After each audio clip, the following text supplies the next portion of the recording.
नमस्कार। सुलभा स्टोरीज ये मेरे YouTube चैनल में मैं सुलभा दिवाकर आपका स्वागत करती हूँ। आपने अभी तक मेरा चैनल सब्सक्राइब नहीं किया है तो बेल आइकॉन का बटन दबाकर आप मेरा चैनल सब्सक्राइब कीजिए। आज से मैं एक नया सेगमेंट लेके आई हूँ जिसका नाम है MTNL यादों का गुलदस्ता। जिंदगी आगे बढ़ती रहती है, कहीं यादें हम भुला नहीं सकते।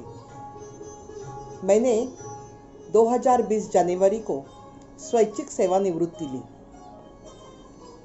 नौकरी के दरमियान कई अनुभव भरी बातें जो मैंने देखी, सुनी, अनुभव की, वो एक एक करके मुझे आपको बतानी है। कई सामान्य जीवन हमें असामान्य अनुभव देते हैं। मैंने नौकरी की शुरुआत की, वो साल था 1983-84। हमें तब एक हफ्ते की नाइट ड्यूटी रहती थी। मैं जहां नियुक्त थी वो एक्सचेंज था, डिमांड एक्सचेंज, जहां पर लोकल कॉल्स लगते थे। इसलिए रात को 12-1 बजे के बाद में काम का बोझ थोड़ा कम होता था। हमें एक दूसरे से बात करने की फुर्सत मिलती थी। हम महज 19-20 साल के थे, अनमैरिड। घर में कोई काम का टेंशन नहीं था, जिम्मेदारियां तो थी नहीं। इसके लिए नाइट ड्यूटी मस्त से करते थे।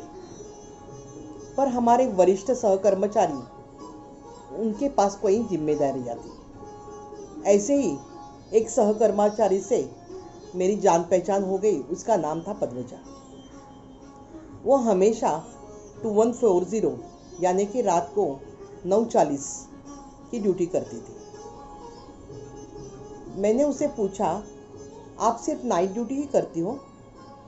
तब उसका जवाब मुझे चौंकाने वाला था। वो वडाला रहती थी, उसके पति दिन में जॉब करते थे और वो हमेशा नाइट ड्यूटी करती थी। उनका बेटा तब 9th स्टैंडर्ड में पढ़ता था। उसके ऊपर ध्यान दे सके इसके लिए दोनों जन एडजस्टमेंट करते थे। उसकी पढ़ाई वडाला कॉन्वेंट में हुई थी। उसका कॉन्वेंट स्कूल में पढ़ना ही उसके माँ को जरा भी पसंद नहीं था। है ना चौंकाने वाली बात। जैसे उसने मैट्रिक की परीक्षा दी, तब उसकी माँ जाकर केरला में उसकी शादी तय करके आ गई। उसके पापा जरा भी तैयार नहीं थे। पर पद्मजा के ससुराल वाले बहुत ही नेक और अच्छे लोग थे। ये कारणवश उसके पापा ने ज़्यादा विरोध नहीं किया। उसकी शादी तय हो गई। महज 16-17 की उम्र में पद्मजा शादी करके केरला में एक छोटे गांव में गई।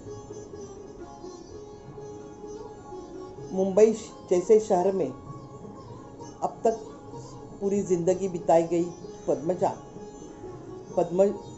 केरला में एक संयुक्त परिवार में गई, जहाँ पे 24-25 लोग थे। घर तो बहुत बड़ा था, पर खाना चूल्हे पे बनता था। वो डर गई। थोड़ी थोड़ी बात अभी उसके पति के भी समझ में आ गई। घर के बुजुर्ग भी समझ गए कि उसे चूल्हा चक्करी बिल्कुल नहीं आती। सब शादी के बाद में विधि होने के बाद 4-5 दिन के बाद में उसका पति प्रभाकरन अब काम पे जाने लगा। उसकी चाची सास ने पद्मजा को अपने साथ लेकर नदी पर कपड़े धोने ले गई।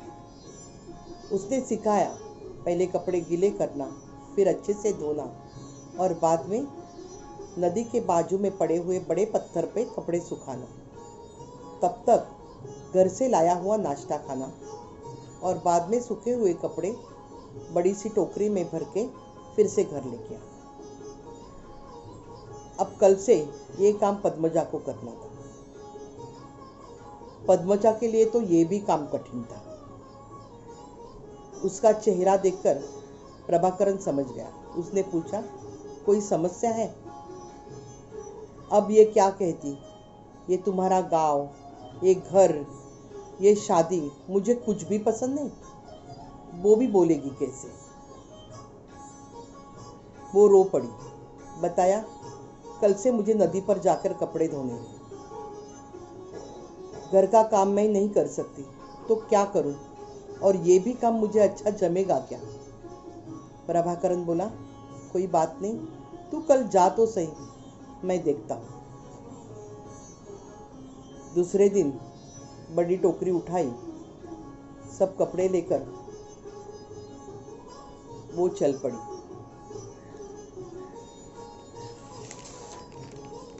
उसने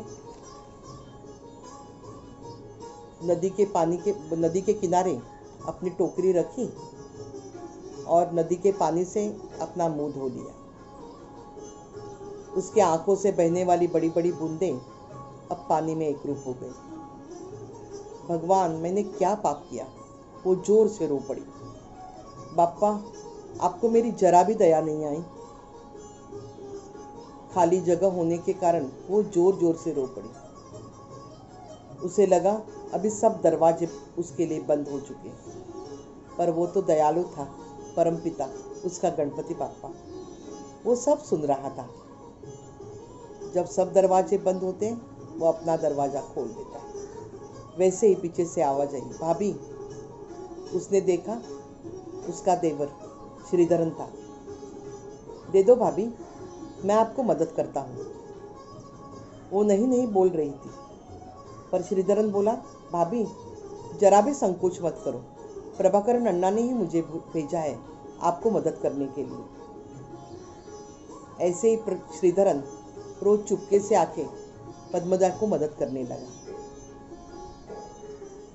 उसके पति पोस्ट ऑफिस में क्लर्क की जगह पे नियुक्त थे। शादी के बाद में वो जरा भी खुश ना लग रहे थे। इसके लिए पोस्ट मास्टर ने उसको पूछा, क्या हो गया, तू शादी से खुश नहीं है क्या? प्रभाकरन ने जवाब देना टाल दिया, पर कहां पर तो उसको अपना मन खोलना ही था। उसने बोला, क्या करूं सर, वो लड़की जरा भी खुश नहीं।